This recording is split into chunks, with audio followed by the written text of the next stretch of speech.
দেখুন, আমাদের দেশে কিন্তু অনেক মানুষের অনেক পশু পাখি পালন করার কিন্তু শখ রয়েছে। কেউ হাঁস পালে, কেউ মুরগি পালে, কেউ গরু ছাগল পালে।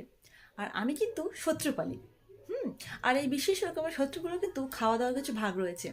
যেমন ধরুন, যখন আমি আমার হাজব্যান্ডের সাথে হাসি খুশি থাকি, যখন আমি খুশি থাকি, যখন আমি সেজেগুজে পরিপাটি হয়ে বেড়াই, তো তারা হয়তো নিজেদের কাজকর্মে ব্যস্ত থাকে, কিন্তু তারপরে কিন্তু তারা আমাকে ভালো রকমভাবে অ্যাবসর্ভ করে কিন্তু। তো সেই অ্যাবজর্ভেন্স থেকে কিন্তু তারা খাওয়া দাওয়া করে, সেগুলোর কিন্তু থেকে তারা কিন্তু পুষ্টি পায়। তারপরে তারা কিন্তু বেঁচে থাকে অ্যাজ আ শত্রু। ঠিক আছে? এই সমস্ত খাওয়া দাওয়া যদি তারা না পায়, তবে কিন্তু তারা পুনরায় কিন্তু শত্রু থেকে বন্ধুতে রূপান্তরিত হয়ে যাবে। হ্যাঁ, আমরাও যদি বা আমি যদি একদম এলোথেলো মাথা করে ব্যালেং বুসুং, যেটাকে দেশি ভাষায় বলা হয়, ওরকমভাবে যদি তাদের মতো করে থাকি, তবে আমি তাদের বন্ধু হয়ে যাবো। হ্যাঁ, তবে আমি যদি একটু এক্সট্রা অর্ডিনারি হয়ে থাকতে চাই, তখনই হয়ে যাবো আমি তাদের শত্রু।